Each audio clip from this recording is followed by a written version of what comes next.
I just want to quickly address something that I may not have made a big enough deal about early on, which is the semicolon at the end of every property declaration here.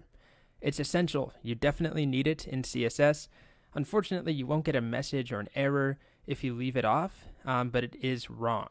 For example, let's say I leave it off here, color magenta, and I save. I'm going to refresh my page. My styles aren't applying to my buttons.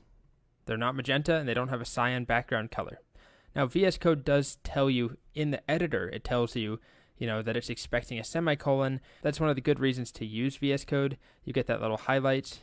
Hopefully that shows up on here. This is super useful as well with things like JavaScript, but we don't get any error in the browser. It doesn't tell us we did something wrong.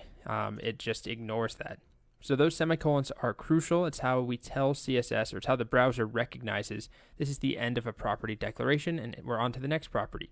So make sure those are there. And if something does not appear to be working, that's one of the reasons. If you're sure that it's written correctly, just check that semicolon.